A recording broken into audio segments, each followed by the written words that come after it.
नमस्कार, the news की खास पेशकश में आप सभी दर्शकों का स्वागत है। मैं हूं आपके साथ अपूर्वा सिंह।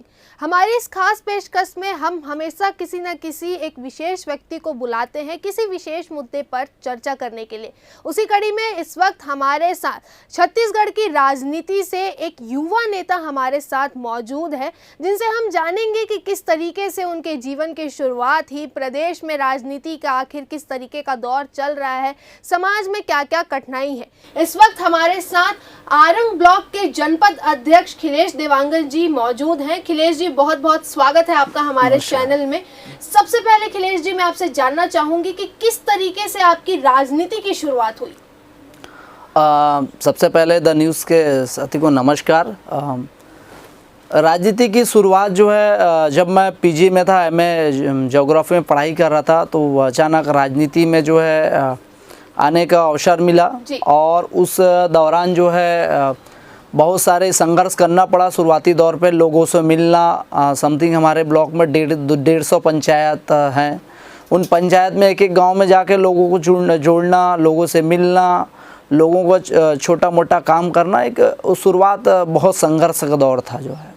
जी बिल्कुल। अगर मैं करियर की बात करूं तो राजनीति के अलावा भी कई सारे फील्ड थे, क्योंकि आप एक युवा हैं और आपने जैसे बताया कि आप एमए की पढ़ाई कर रहे थे, तब से आपकी राजनीति की शुरुआत थी। तो आपने राजनीति को ही क्यों चुना?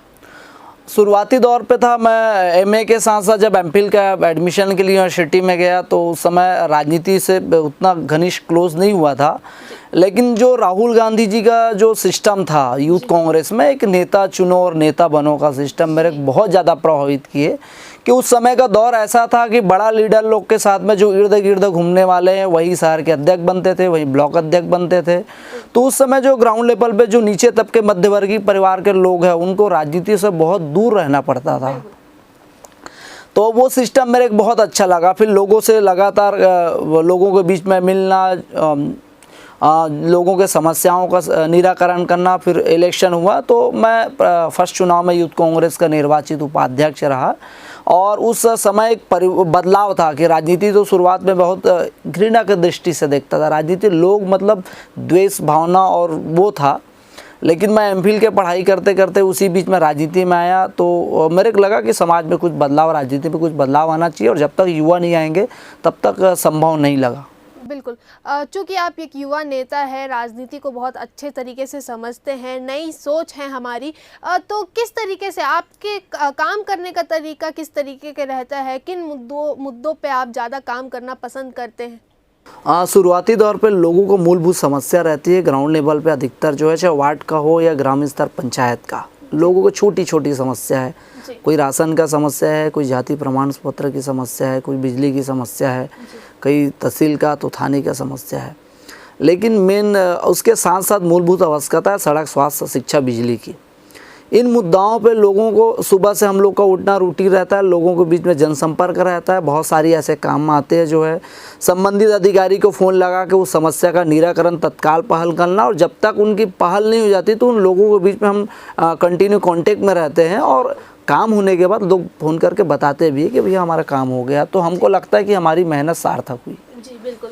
चूँकि आप लोगों से मिलते हैं, समाज में आपका लगातार आना जाना बना रहता है, लोगों के संपर्क में रहते हैं, जनता से हमेशा जुड़े हुए रहते हो, तो समाज में किस तरीके की परेशानियां देखने को मिल रही हैं? क्या कुछ जो है सुविधाएं जो है जनता चाह रही है? समाज में सब बदलाव चाहते हैं, लेकिन एक दिक्कत के विषय है कि लोग अपने में बदलाव नहीं चाहते। और समाज में जब तक हम खुद अगर बदलेंगे नहीं, तब तक समाज की कल्पना नहीं कर सकते बदलाव का। 21वीं सदी का दौर है। अब इस दौर में पुरानी जो रूढ़िवादी परंपरा है उनको हटा के लोग को कैसे समाज को आगे बढ़ाना चाहिए सही मायने में, कैसे शिक्षा के समाज को क्षेत्र में, व्यापार के क्षेत्र में, राजनीति के क्षेत्र में या आर्थिक रूप से अगर मजबूत करना है समाज को, तो सबसे पहले प्रायोरिटी मैं तो शिक्षा को देता हूँ। अगर बेहतर शिक्षा के साथ मिलता तो शिक्षा के साथ साथ लोगों को सोचने की और समझने की शक्ति ऑटोमेटिक बदलेगा, और बदलेगा तो बदलाव आना जरूरी है समाज में। बिल्कुल। तो तो समाज की परेशानियों को दूर करने के लिए किस तरीके से आप कार्य करते हैं? क्योंकि ऐसा जब तक आप समाज में जाएंगे नहीं, लोगों से नहीं, लोगों में क्या है, राजनीति को लेके या किसी भी नेता को लेके एक बहुत ही आप समझ सकते हैं कि किस तरीके की भावना होती है। तो उस भावना को समाज से आप दूर करने के लिए क्या करते हैं कि नहीं, कैसे समाज में आप डालेंगे कि नहीं, हम नेता आप ही लोगों के लिए हैं, आपकी समस्याओं का समाधान करने के लिए ही हैं? सबसे पहले तो हमारी प्राथमिकता रहती है कि समाज में हो या लोगों के बीच में जो हो, कि लोगों की जो मूलभूत समस्या है, समाज की समस्या है। समाज में ऐसे भी अंतिम पंक्ति के लोग जो रहते हैं, दबी कुचले लोग रहते हैं, बहुत गरीब रहते हैं, उन लोगों को कैसे मुख्य धारा से जोड़ा जाए। इन लोगों को अगर मुख्य धारा से जोड़ा जाएगा तो जोड़ने के बाद ऑटोमेटिक समाज का जो स्तर है ऊपर उठेंगे, अच्छी राह पे चलेंगे। रही समस्या की तो समस्या आते जाते रहते हैं और लोगों को अगर बदलाव लाना है तो पहले प्रायोरिटी हम सामने जाके उसके समस्या को निराकरण करें और लोगों को यकीन दिलाना होगा कि हम यहाँ पे अगर निर्वाचित यहाँ पे जनप्रतिनिधि बने तो लोगों की, आप लोगों की सेवा करने के लिए बनने हैं और सेवा करने के लिए बने। और इनको अगर विश्वास में ले ले तो लोगों को राजनीति जो सोच रखते हैं उसमें बदलाव आना बहुत ज़रूरी है। समझ जाएंगे लोग धीरे धीरे, लेकिन उसको एक लंबा समय लगेगा कि जिस तरह से राजनीति को दौर चला, उस दौर में इतनी कीचड़ भरा है कि लोग राजनीति को ये देखते हैं, राजनीति मतलब दलदल है, कीचड़ है, कि आप वहाँ घुसे तो आपका कीचड़ से सना बाहर निकलोगे। लेकिन हमको अगर युवा जनरेशन को आगे आके अगर इसमें बदलाव लाएंगे तभी राजनीति एक साफ सुथरी राजनीति परिदृश्य देखने को मिलेगा। जी बिल्कुल। युवा वर्ग की अगर मैं बात करूं तो युवा वर्ग नई पीढ़ी है हमारी, नया सोच है, एक अलग ही जोश है। राजनीति में हमेशा ऐसे देखा गया है कि उम्र दराज लोग, काफ़ी एक्सपीरियंस वाले लोग रहते हैं। तो राजनीति में या समाज सुधार में युवा वर्ग का कितना सहयोग जो है, युवा वर्ग कितना मददगार साबित है राजनीति के फील्ड की अगर मैं बात करूँ तो? देखो, अगर कोई भी क्षेत्र में चाहे अगर उपलब्धि पाना चाहते हैं तो उसके लगातार आपको संघर्ष करना पड़ेगा। मैं बहुत सारे युवा साथी को देखा हूँ जो बहुत कम समय में उपलब्धि चाहते हैं, लेकिन ऐसा नहीं है कि कोई भी क्षेत्र में हो। अगर शिक्षा के क्षेत्र में अगर अच्छा कठिन मेहनत परिश्रम करते हो तो एक दिन आपको सार्थक उनका रिजल्ट देखने को मिलेगा। वैसी राजनीति है। मेरी खुद की जो 12 साल की राजनीति के अनुभव है कि लगातार मैं ग्राउंड लेवल पे काम करते करते जो आज ऐसा रहा कि आज निर्वाचित 144 पंचायत 166 गांव का मैं यहाँ पे जनपद अध्यक्ष निर्वाचित हुआ हूँ और लोगों के बीच में सेवा करने के लिए बहुत अच्छा अवसर है। हमारे से बहुत पुराने लोग हैं जो 20-20, 25 साल, 30 साल, 40 साल से राजनीति कर रहे हैं, लेकिन उस मुकाम में नहीं पहुंच पाए हैं। उसका कहीं ना कहीं एक सोच है कि काम कैसे करना है, सेवा कैसे करना है। अगर अच्छा काम करोगे, अच्छा सेवा करोगे तो पार्टी के साथ साथ लोग भी एक अवसर देते हैं कि आप एक अच्छे व्यक्ति को एक मौका मिल रहा है तो एक हमारा सेवा करेंगे, लोगों के बीच में अच्छा काम करेंगे, और ये अवसर हमेशा मिलते रहता है। ऊपर वाले बोलते हैं ना, देर है अंधेर नहीं। ये सिस्टम सही है कि थोड़ा समय लगता है, लेकिन हर चीज़ को अपन सफलता हासिल कर सकते हैं। बट दृढ़ इच्छा शक्ति होना चाहिए कोई कार्य करने के लिए, तो कोई ऐसा असंभव नहीं है, हर चीज़ संभव है। हमारे राज्य की अगर मैं आपसे बात करूं तो राज्य में कांग्रेस की सरकार है और काफ़ी अच्छी योजनाओं के तहत भूपेश सरकार जो है काम भी कर रही है, लोगों तक पहुंच रही है, उनकी समस्याएं सुन रही है और कहीं ना कहीं बहुत काफ़ी कम समय में समस्याओं का समाधान भी हो रहा है। तो राज्य सरकार की जो कार्यप्रणाली है उसके ऊपर आपका क्या विचार है? मैं सबसे पहले तो ये मेरे को लगा जो 20 साल जो है सरकार अपने छत्तीसगढ़ अलग होने के बाद मूलतः देखा जाए छत्तीसगढ़ राज्य है तो ये 2 साल का जो कार्यकाल है तो वाकई में लगता है छत्तीसगढ़ में छत्तीसगढ़िया की सरकार है। जिस तरह से जो अभी वर्तमान में आदरणीय भूपेश बघेल जी की सरकार है, हमारे सरकार जो है, जो संस्कार और संस्कृति जो धरोहर है मूलतः उसको बचाने और संजोने का काम कर रहे हैं। पहले ये सिस्टम नहीं था। लोगों स्थानीय जो छत्तीसगढ़िया परंपरा है, तीज त्यौहार है, सब कहीं ना कहीं विलुप्त के कगार पे थे, शहर में देखने को नहीं मिल रहे थे। तो वो बहुत सारी चीज़ है। एक ऐसा था कि कोई गांव के कोई छत्तीसगढ़िया आके कोई बात करे शहर पे कोई अधिकारी से तो रिस्पांस नहीं मिलता था, वो तवज्जो नहीं मिलते थे, उसके समस्या का निराकरण नहीं होती थी। ऐसा था, एक दौर था। लेकिन अब दौर कुछ अलग है कि लोग छत्तीसगढ़िया बोलते हैं, बोलने के साथ साथ उनका लोग का झुकाव बढ़ रहे हैं, चाहे प्रशासनिक रूप से या शासन के रूप में झुकाव बढ़ने के साथ साथ लोग बदलाव देखने को मिल रहा है।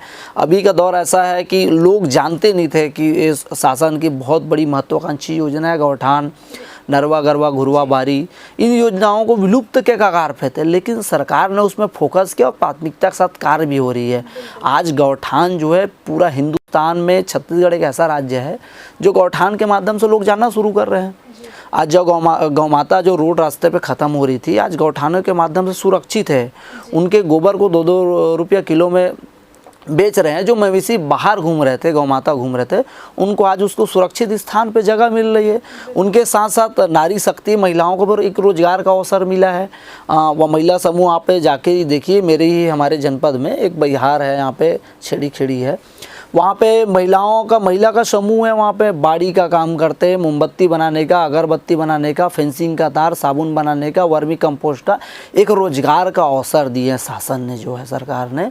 तो उनके लिए भी धन्यवाद देता हूँ कि सरकार जो है पुरुष प्रधान देश में महिलाओं को भी आगे आने के लिए आधी हक नहीं हो गया, आबादी से भी ज़्यादा हक महिलाओं का भी है। जी बिल्कुल खिलेश जी, चर्चा पे थोड़ी देर के लिए विराम लगाना चाहूंगी मैं। आगे और कई सारे मुद्दों पे हम चर्चा करेंगे, आपकी राय लेंगे, हमारे दर्शकों तक आपकी बात भी पहुंचाएंगे। अब वक्त हो चला एक छोटे से ब्रेक का, जल्द लौटेंगे। भूपेश बघेल सरकार के विकास हितैषी फैसलों से छत्तीसगढ़ नए मकाम गढ़ता जा रहा है। कोरोना संकट के बावजूद जीएसटी कलेक्शन में बढ़ोतरी, लॉकडाउन में सर्वाधिक स्टील उत्पादन का रिकॉर्ड, एमएसएमई प्रमोशन एवं डेवलपमेंट में छत्तीसगढ़ देश में नंबर 2। छत्तीसगढ़ में 464 से ज्यादा स्टार्टअप्स को मिली मान्यता। छत्तीसगढ़ को best emerging startup ecosystem state घोषित किया गया। छत्तीसगढ़ की नई औद्योगिक नीति बनाते वक्त ही हमारा लक्ष्य स्पष्ट था कि हमें कोर सेक्टर उद्योगों के साथ साथ कृषि आधारित उद्योगों और वैश्विक तकनीकी आधारित उद्योगों की भी स्थापना और विकास करना है। स्पंज आयरन एवं स्टील सेक्टर के उद्योगों के लिए विशेष पैकेज घोषित। कोर सेक्टर उद्योगों को पूरे राज्य में विद्युत शुल्क छूट। छत्तीसगढ़ राज्य खाद्य प्रसंस्करण मिशन की अवधि 31 अक्टूबर 2024 तक बढ़ाई गई। भूजल के औद्योगिक उपयोग के लिए निर्धारित जल दरों में कमी। एमएसएमई को स्थायी पूंजी निवेश अनुदान की सुविधा। उद्योगों के लिए 15 दिन में भूमि का डायवर्जन। किसानों को स्थानीय स्तर पर ही समुचित मूल्य दिलवाने के लिए धान और गन्ने पर आधारित जैव ईंधन बायो इथेनॉल के उत्पादन को उच्च प्राथमिकता श्रेणी में शामिल किया गया। 2 साल के भीतर भूपेश बघेल सरकार के नेतृत्व में छत्तीसगढ़ ने जिस तरह संभावनाओं के द्वार खोले हैं, वो पूरे देश को राह दिखा रहा है।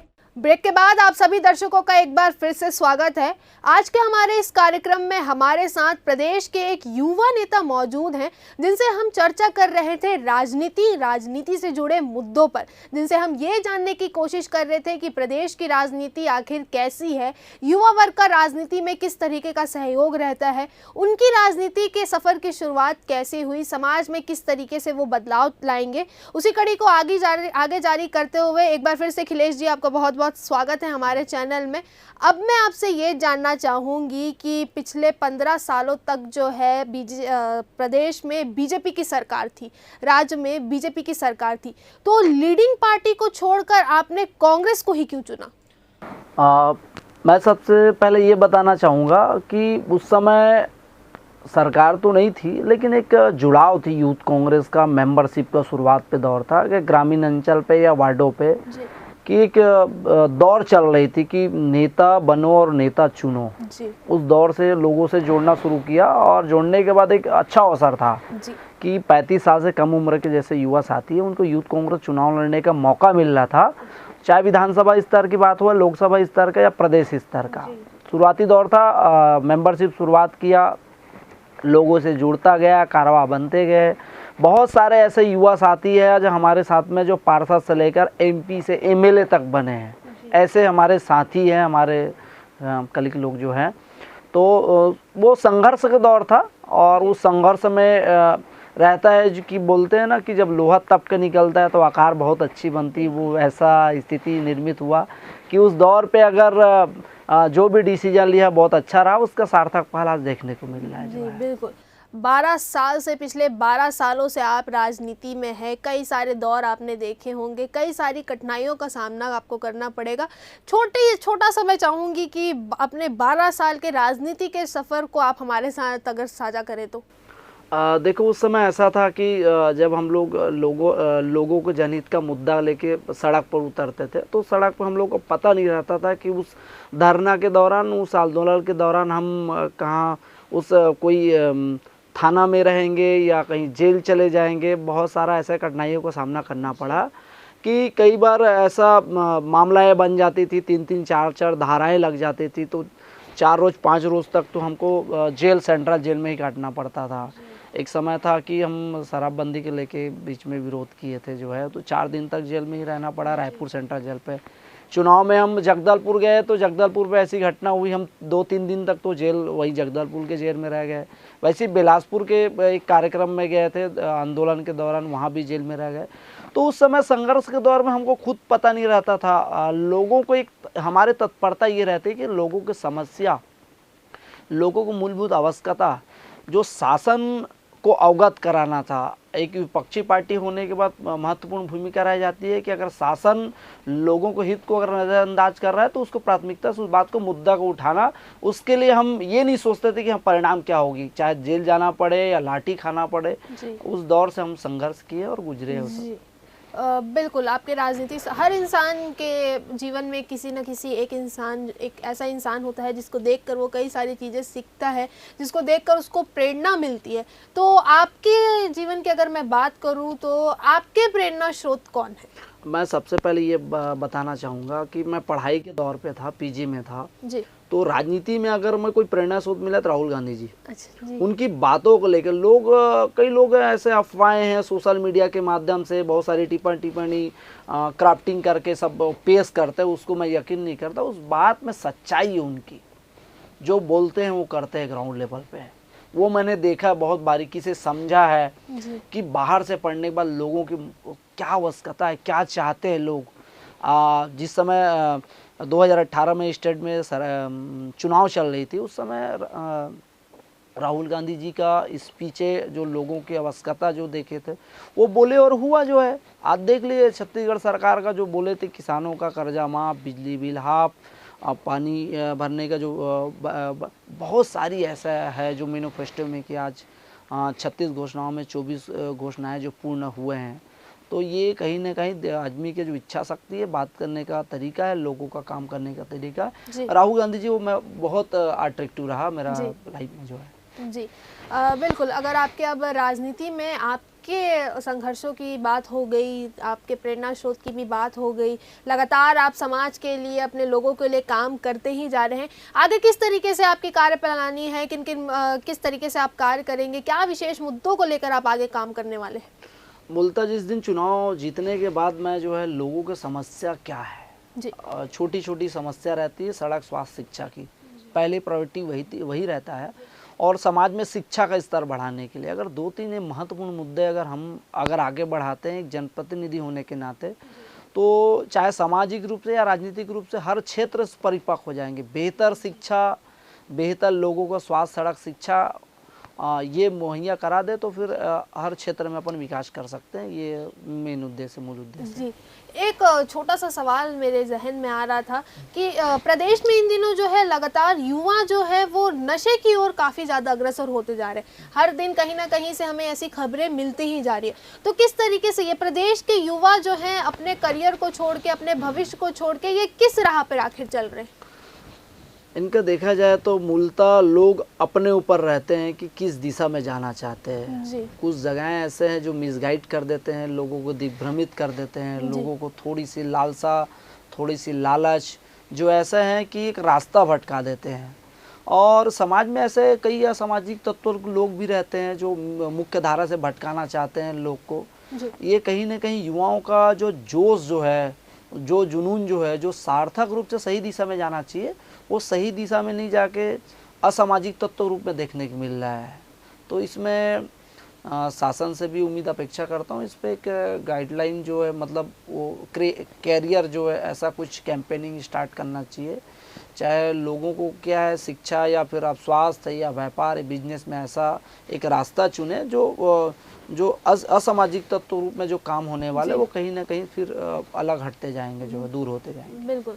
इन दिनों अखिलेश जी किसान आंदोलन, किसान का मुद्दा, कृषि कानून जो केंद्र सरकार द्वारा बनाए गए हैं उनको लेकर राज्य ही नहीं देश के लगभग हर राज्य में जो है विरोध देखा जा रहा है। प्रदेश से में भी किसान आंदोलन हुए, किसान यहाँ से दिल्ली भी गए थे, तो उस पर आपके क्या विचार है? कहीं ना कहीं केंद्र में जो सरकार बैठी है उसका कहना ये है कि हम किसान के हित में काम कर रहे हैं, लेकिन हम राज्य सरकार का कहना ये है कि किसान के हित में ये नहीं है। तो किस तरीके से, मतलब इतने महीने हो गए हैं, लगभग 2 महीने से ऊपर का समय हो गया है, देश की राजधानी दिल्ली में जो है किसान आज भी आंदोलन पे बैठे ही हुए हैं। तो किस तरीके से ये है, क्यों आखिर ये आंदोलन की स्थिति बनी, क्या ऐसी कमियां रह गई, या क्यों जो है आप क्या सोचते हैं, क्यों समझ नहीं पा रहे हैं किसान, या सरकार क्यों अपनी बात को समझा नहीं पा रही है किसान को? देखिए, मैं सबसे पहले ये बताना चाहूँगा कि आदरणीय केंद्र के सरकार नरेंद्र मोदी जी के सरकार को जो है अगर ये पारदर्शिता रहता, जो 3 अध्यादेश पारित किए यहाँ पे, वो कहीं ना कहीं किसान हितैषी नहीं मानता हूँ मैं।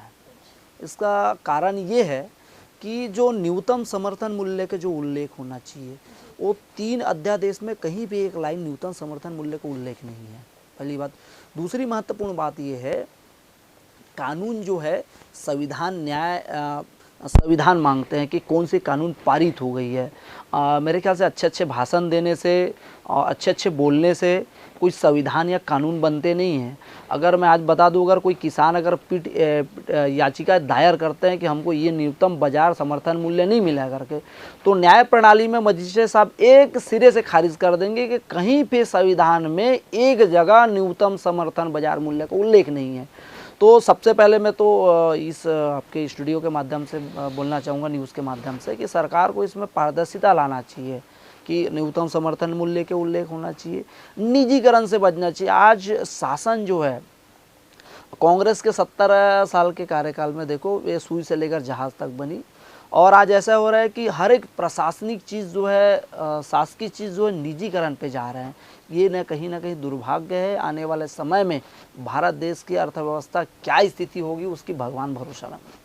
जी बिल्कुल, केंद्र सरकार की तो बात हो गई। राज्य सरकार की अगर मैं बात करूं तो 2 साल का कार्यकाल पूरा हो चुका है, 2.5 साल होने जा रहे हैं। तो कहीं ना कहीं राज्य में हमें शराबबंदी जो है वो एकदम गर्म मुद्दा बना हुआ है कि आखिर राज्य में कब शराबबंदी होगी, क्योंकि भूपेश सरकार के वादों में कहीं ना एक बड़ा मुद्दा ये भी था कि राज्य में शराबबंदी होकर ही रहेगी।